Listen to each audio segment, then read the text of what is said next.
प्यारे बच्चों, कैसे हैं आप लोग। आशा करते हैं कि आप लोग अच्छे होंगे, स्वस्थ होंगे, मस्त होंगे और आप लोगों की यूपी पुलिस कांस्टेबल परीक्षा की तैयारी बेहतर चल रही होगी। तो आज की इस क्लास में हम लोग यूपी पुलिस कांस्टेबल परीक्षा के लिए यूपी जीके के टॉप मोस्ट इंपॉर्टेंट क्वेश्चंस को यहाँ पर डिस्कस करने वाले हैं।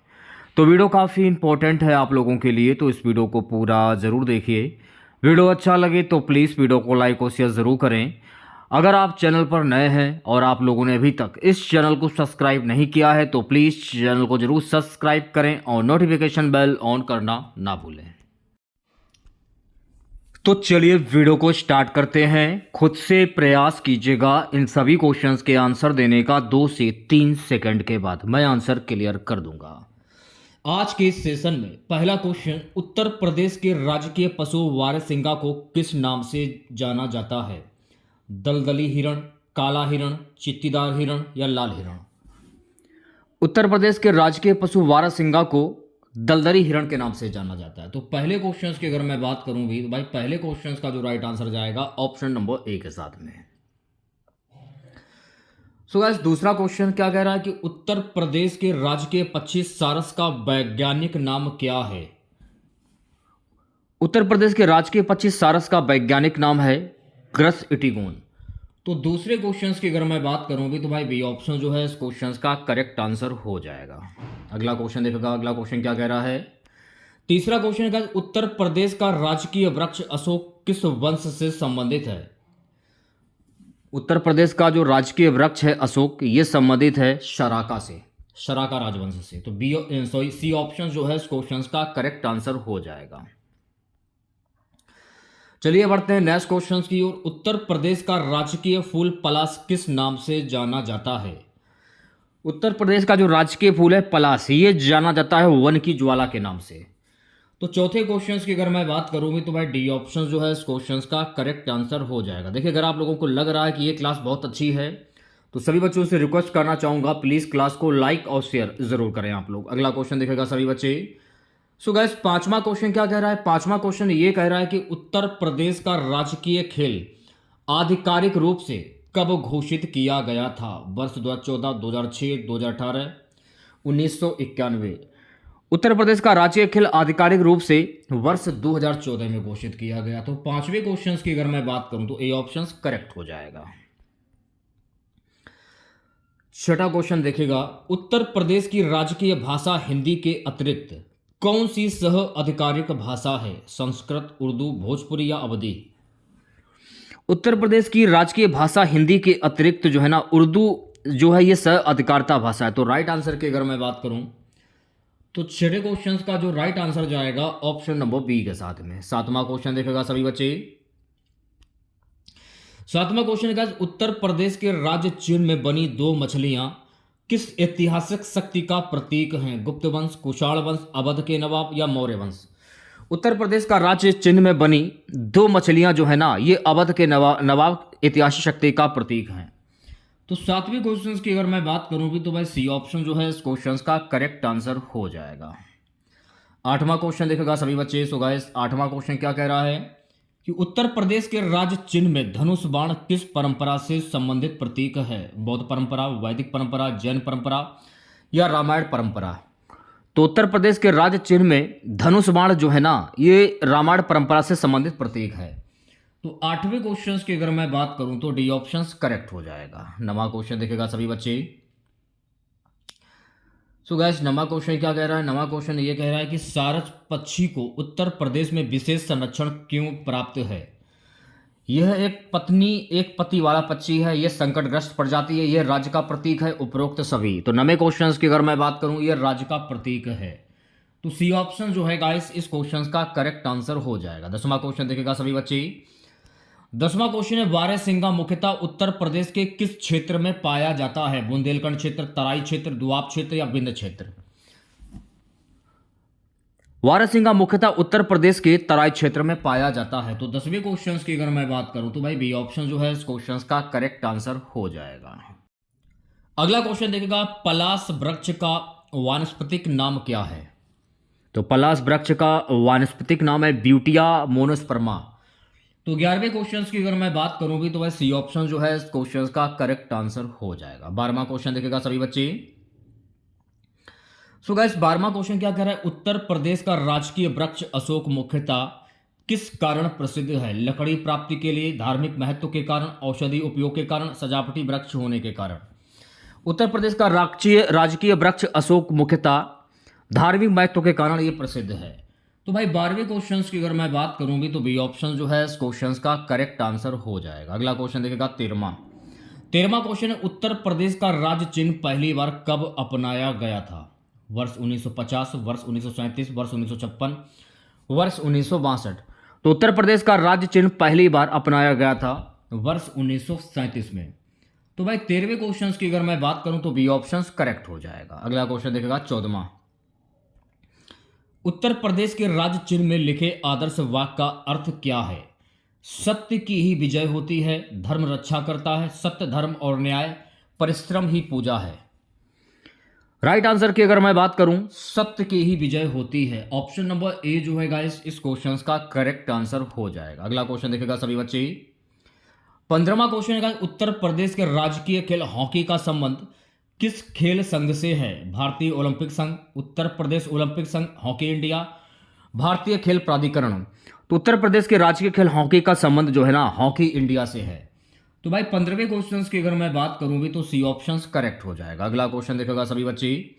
सो गाइस 16वां क्वेश्चन क्या कह रहा है, उत्तर प्रदेश के राजकीय 25 सारस का संरक्षण किस कानून के अंतर्गत किया जाता है? वन संरक्षण अधिनियम, जैव विविधता अधिनियम, वन्यजीव संरक्षण अधिनियम, पर्यावरण संरक्षण अधिनियम। राइट आंसर की अगर मैं बात करूं भी वन्यजीव संरक्षण अधिनियम। तो 16वें क्वेश्चन की अगर मैं बात करूं तो सी ऑप्शन करेक्ट हो जाएगा। 17वां क्वेश्चन देखेगा। सो गाइस 17वां क्वेश्चन क्या है, उत्तर प्रदेश की राजकीय भाषा हिंदी किस लिपि में लिखी जाती है? देवनागरी लिपि, फारसी लिपि, रोमन लिपि या ब्राह्मी लिपि। तो उत्तर प्रदेश की राजकीय भाषा जो है ना ये देवनागरी लिपि में लिखी जाती है। तो 17वें क्वेश्चन की अगर मैं बात करूंगी तो भाई ए ऑप्शन करेक्ट हो जाएगा। 18वां क्वेश्चन आपकी स्क्रीन पर ये रहा। 18वां क्वेश्चन क्या कह रहा है, उत्तर प्रदेश के राज्य चिन्ह में मछलियां किस नदी संस्कृति से जुड़ी मानी जाती हैं? गंगा नदी, यमुना नदी, सरयू नदी या गोमती नदी। तो उत्तर प्रदेश के राज्य चिन्ह में मछलियां जो है ना ये यमुना नदी संस्कृति से जुड़ी मानी जाती हैं। तो भाई 18वें क्वेश्चन की अगर मैं बात करूं भी तो बी ऑप्शन जो है इस क्वेश्चन का करेक्ट आंसर हो जाएगा। अगला क्वेश्चन देखेगा सभी बच्चे। 19वां क्वेश्चन है, वारसिंगा को भारत में किस श्रेणी में रखा गया है? विलुप्त प्रजाति, सामान्य प्रजाति, संकटग्रस्त प्रजाति या संरक्षित प्रजाति। तो वारसिंगा को भारत में संकटग्रस्त प्रजाति में रखा गया है। तो 19वें क्वेश्चन की अगर मैं बात करूं तो सी ऑप्शन करेक्ट हो जाएगा। सो गाइस 20वां क्वेश्चन देखेगा, उत्तर प्रदेश का राजकीय फूल पलाश किस ऋतु में अधिक खिलता है? वर्षा ऋतु, शीत ऋतु, ग्रीष्म ऋतु या बसंत ऋतु। तो उत्तर प्रदेश का राजकीय फूल पलाश जो है ना ये बसंत ऋतु में अधिक खिलता है। तो 20वें क्वेश्चन की अगर मैं बात करूंगी तो डी ऑप्शन जो है इस क्वेश्चन का करेक्ट आंसर हो जाएगा। अगला क्वेश्चन आपकी स्क्रीन पर, अयोध्या को प्राचीन काल में किस नाम से जाना जाता था? शाकित, श्रावस्ती, कौशांबी या चित्रकूट। तो अयोध्या को प्राचीन काल में शाकित के नाम से जाना जाता था। तो ए ऑप्शन जो है गाइस इस क्वेश्चन का करेक्ट आंसर हो जाएगा। 22वां क्वेश्चन देखेगा सभी बच्चे। काशी को अविमुक्त क्षेत्र कहे जाने का उल्लेख किस ग्रंथ में मिलता है? ऋग्वेद, उपनिषद, पुराण या बौद्ध त्रिपिटक। तो काशी को अविमुक्त क्षेत्र कहे जाने का उल्लेख जो है ना पुराण ग्रंथ में मिलता है। तो 22वें क्वेश्चन की अगर मैं बात करूं तो सी ऑप्शन करेक्ट हो जाएगा। अगला क्वेश्चन देखेगा 23वां। सो गाइस 23वां क्वेश्चन क्या कह रहा है, मथुरा किस प्राचीन महाजनपद की राजधानी थी? वह सूरसेन, मगध या कुरु। तो मथुरा जो है ना मेरे प्यारे बच्चों ये सूरसेन महाजनपद की राजधानी थी। तो 23वें क्वेश्चन की अगर मैं बात करूं तो बी ऑप्शन करेक्ट हो जाएगा। चलिए बढ़ते हैं नेक्स्ट क्वेश्चन की ओर। प्यारे बच्चों अगला क्वेश्चन देखेगा, ताजमहल का निर्माण किस नदी के दाहिने तट पर किया गया है? गंगा, चंबल, केन या यमुना। तो ताजमहल का जो निर्माण जो है ना ये यमुना नदी के दाहिने तट पर किया गया है। तो 24वें क्वेश्चन की अगर मैं बात करूंगी तो भाई डी ऑप्शन जो है इस क्वेश्चन का करेक्ट आंसर हो जाएगा। 25वां क्वेश्चन देखेगा सभी बच्चे। फतेहपुर सीकरी को त्यागे जाने का प्रमुख कारण क्या था? युद्ध, जल संकट, महामारी या अकाल। तो फतेहपुर सीकरी को त्यागे जाने का जो प्रमुख कारण था जल संकट। तो 25वें क्वेश्चन की अगर मैं बात करूं भाई बी ऑप्शन करेक्ट हो जाएगा। अगला क्वेश्चन देखेगा देखिए, जिन बच्चों ने क्लास को अगर लाइक नहीं किया है, मैं बार बार कहना चाहूँगा, सभी बच्चों से हाथ जोड़कर रिक्वेस्ट करना चाहूँगा, प्लीज़ क्लास को लाइक ज़रूर करें। और देखिए, यूपी पुलिस कांस्टेबल का जो एग्ज़ाम आप लोगों का है वो मई या जून में हो जाएगा, कंफर्म बता रहा हूँ मैं आप लोगों को। जैसा कि आप सभी लोग जानते हैं कि यूपीएसआई का जो एग्ज़ाम है मार्च में होगा, और यूपी पुलिस होमगार्ड का जो एग्ज़ाम है वो आप लोगों का 25, 26 और 27 अप्रैल को आयोजित किया जाना है।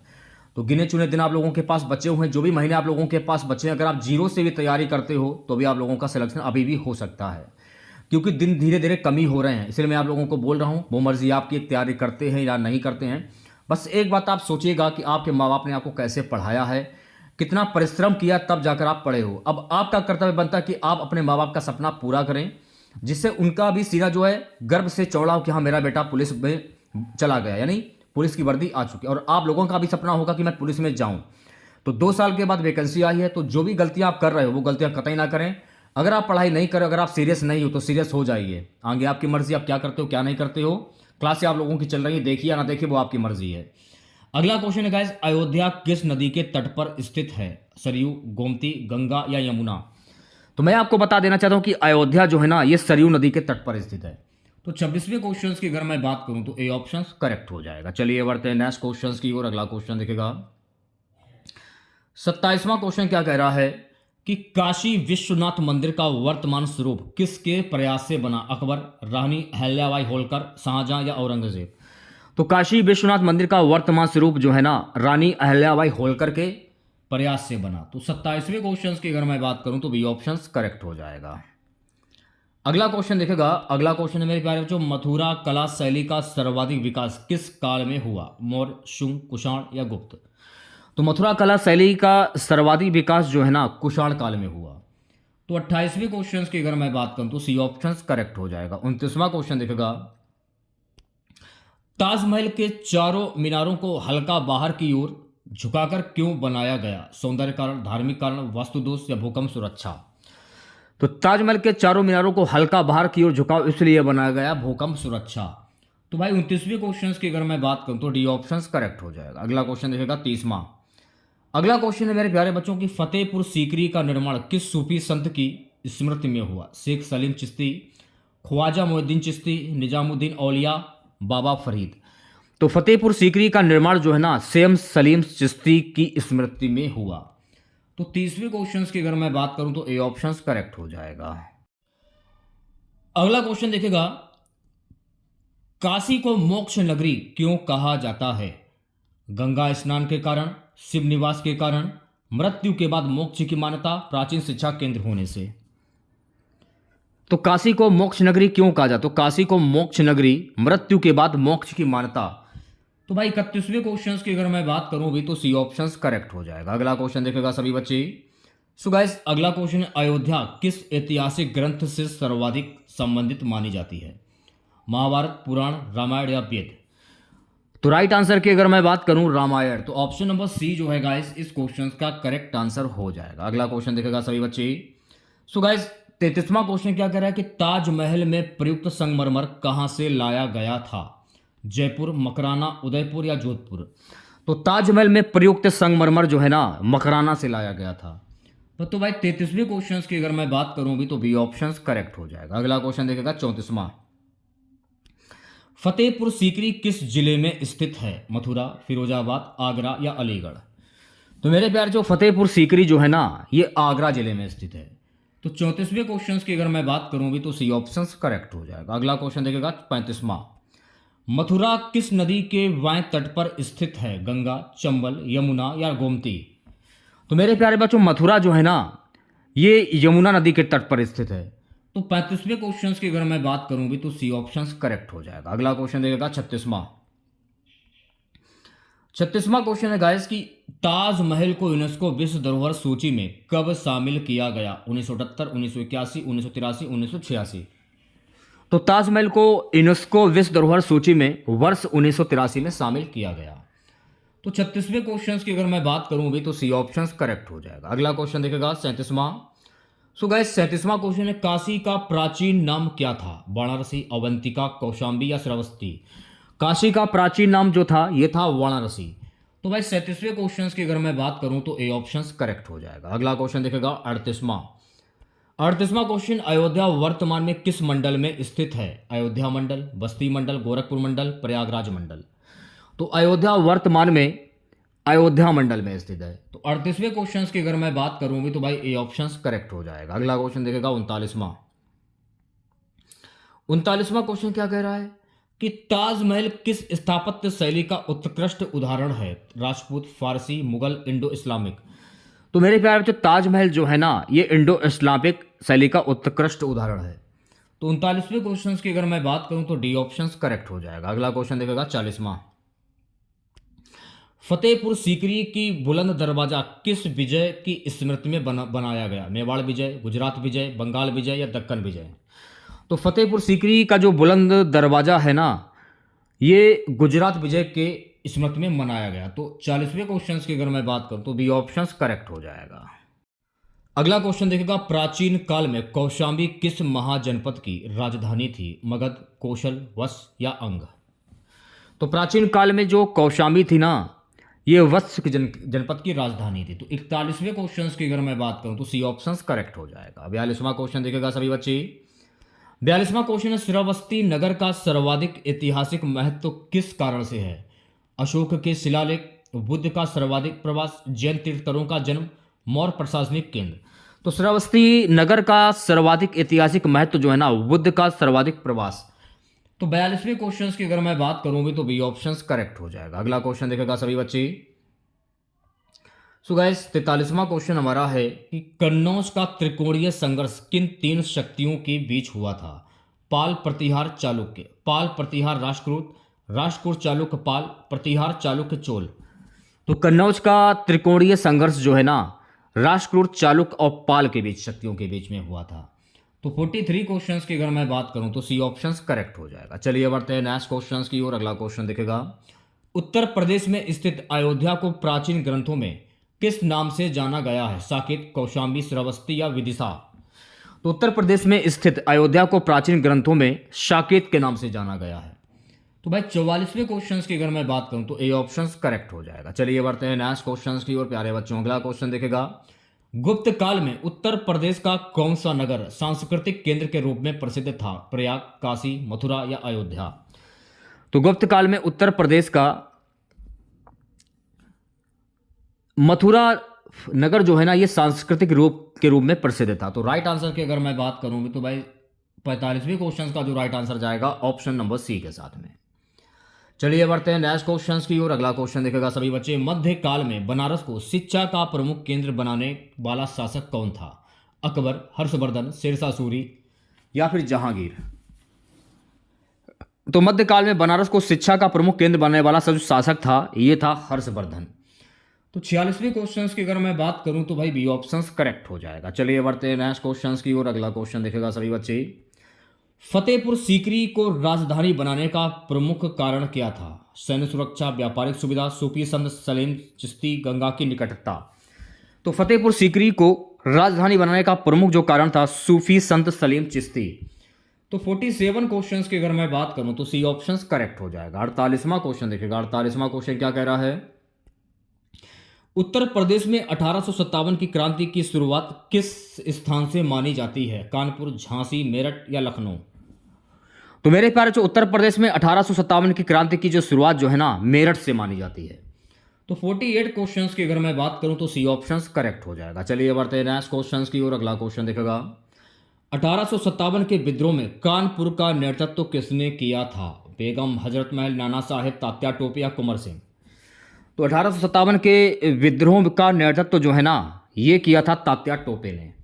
तो 49 क्वेश्चंस की अगर मैं बात करूं तो सी ऑप्शन करेक्ट हो जाएगा। अगला क्वेश्चन देखेगा सभी बच्चे। सो गाइस, अगला क्वेश्चन क्या कह रहा है कि लखनऊ में 1857 के विद्रोह का नेतृत्व किसने किया था? रानी लक्ष्मीबाई, बेगम हजरत महल, नाना साहेब, खान बहादुर खान। तो लखनऊ में 1857 के विद्रोह का नेतृत्व जो है ना, ये बेगम हजरत महल ने किया था। तो 50 क्वेश्चंस की अगर मैं बात करूं भाई बी ऑप्शन करेक्ट हो जाएगा।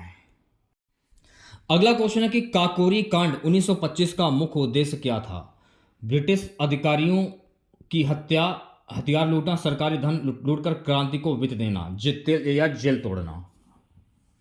काकोरी कांड 1925 का मुख्य उद्देश्य था सरकारी धन लूटकर क्रांति को वित्त देना। तो सी ऑप्शन जो है गाइस इस क्वेश्चन का करेक्ट आंसर हो जाएगा। चलिए बढ़ते हैं नेक्स्ट क्वेश्चन की ओर। चंद्रशेखर आजाद किस संगठन से जुड़े थे? कांग्रेस, मुस्लिम लीग, हिंदुस्तान सोशलिस्ट रिपब्लिकन एसोसिएशन या गदर पार्टी? आप लोगों को पता होना चाहिए कि चंद्रशेखर आजाद जो है ना हिंदुस्तान सोशलिस्ट रिपब्लिकन एसोसिएशन से जुड़े थे। तो सी ऑप्शन करेक्ट हो जाएगा। स्वराज की अवधारणा को बल देने वाला आंदोलन उत्तर प्रदेश में कौन सा था? असहयोग आंदोलन, खिलाफत आंदोलन, सविनय अवज्ञा आंदोलन, भारत छोड़ो आंदोलन? तो स्वराज की अवधारणा को बल देने वाला आंदोलन उत्तर प्रदेश में कौन सा था? असहयोग आंदोलन। तो 53 क्वेश्चंस की अगर मैं बात करूं तो ए ऑप्शन करेक्ट हो जाएगा। चलिए बढ़ते हैं नेक्स्ट क्वेश्चन की ओर। अगला क्वेश्चन देखेगा सभी बच्चे। चौरी चौरा कांड 1922 उत्तर प्रदेश के किस जनपद में हुआ था? गोरखपुर, बलिया, आजमगढ़ या देवरिया? तो चौरा चौरी कांड 1922 उत्तर प्रदेश के गोरखपुर जनपद में हुआ था। तो 54वें क्वेश्चन की अगर मैं बात करूं तो ए ऑप्शन करेक्ट हो जाएगा। अगला क्वेश्चन देखेगा 55। अगला क्वेश्चन है भारत छोड़ो आंदोलन 1942 के समय उत्तर प्रदेश में कौन सा क्षेत्र सबसे अधिक सक्रिय रहा? अवध, ब्रज, पूर्वांचल या तराई? तो भारत छोड़ो आंदोलन 1942 के समय उत्तर प्रदेश में पूर्वांचल क्षेत्र सबसे अधिक सक्रिय रहा। तो 55 क्वेश्चंस की अगर मैं बात करूं तो सी ऑप्शन करेक्ट हो जाएगा। अगला क्वेश्चन देखेगा सभी बच्चे।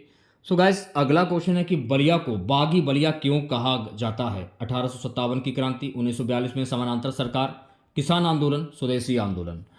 तो बलिया को बाली बगिया क्यों कहा जाता है? 1942 में समानांतर सरकार। तो 56 क्वेश्चंस की अगर मैं बात करूं तो बी ऑप्शन करेक्ट हो जाएगा। चलिए बढ़ते हैं नेक्स्ट क्वेश्चंस की ओर प्यारे बच्चों। अगला क्वेश्चन देखेगा उत्तर प्रदेश में किस आंदोलन ने ग्रामीण जनता को राष्ट्रीय आंदोलन से जोड़ा? स्वदेशी आंदोलन, किसान सभा आंदोलन, असहयोग आंदोलन, होम रूल आंदोलन? तो मेरे प्यारे जो उत्तर प्रदेश में किसान सभा आंदोलन को जनता को राष्ट्रीय आंदोलन से जोड़ा। तो राइट आंसर की अगर मैं बात करूं भी तो 57 क्वेश्चंस का जो राइट आंसर जाएगा ऑप्शन नंबर बी के साथ में। अगला क्वेश्चन क्या कह रहा है? बनारस हिंदू विश्वविद्यालय की स्थापना किसने की थी? गांधी, मदन मोहन मालवीय, जवाहरलाल नेहरू, रविंद्रनाथ टैगोर? बनारस हिंदू विश्वविद्यालय की स्थापना मदन मोहन मालवीय के द्वारा की गई थी। तो 58 क्वेश्चंस की अगर मैं बात करूं तो बी ऑप्शन करेक्ट हो जाएगा। अगला क्वेश्चन देखेगा सभी बच्चे। उत्तर प्रदेश का कौन सा नगर क्रांतिकारियों की नर्सरी कहलाता है? कानपुर, मेरठ, वाराणसी या प्रयागराज? तो मेरे ख्याल से उत्तर प्रदेश का जो कानपुर नगर जो है ना, यह क्रांतिकारियों की नर्सरी कहलाता है। तो राइट आंसर की अगर मैं बात करूं तो ए ऑप्शन करेक्ट हो जाएगा। आज की क्लास का लास्ट क्वेश्चन रहेगा स्वतंत्रता आंदोलन में उत्तर प्रदेश की भूमिका का सबसे प्रमुख कारण क्या था? औद्योगिक विकास, जनसंख्या अधिक होना, धार्मिक केंद्रों की उपस्थिति, राजनीतिक व शैक्षिक जागरूकता? तो स्वतंत्रता आंदोलन में उत्तर प्रदेश की भूमिका का सबसे प्रमुख कारण था राजनीतिक व शैक्षिक जागरूकता। तो भाई डी ऑप्शन जो है इस क्वेश्चन का करेक्ट आंसर हो जाएगा। तो कैसी लगी क्लास आप लोगों को कमेंट बॉक्स में ज़रूर बताइएगा। अगर आप लोगों को आज की ये क्लास अच्छी लगी हो तो प्लीज़ क्लास को लाइक कीजिएगा और अपने तमाम दोस्तों में इस क्लास को ज़्यादा से ज़्यादा शेयर कीजिएगा। अगर आप चैनल पर नए हैं और आप लोगों ने अभी तक इस चैनल को सब्सक्राइब नहीं किया है तो प्लीज़ चैनल को ज़रूर सब्सक्राइब करें और नोटिफिकेशन बेल ऑन करना ना भूलें। तो मिलते हैं नेक्स्ट वीडियो के साथ। जय हिंद, जय भारत।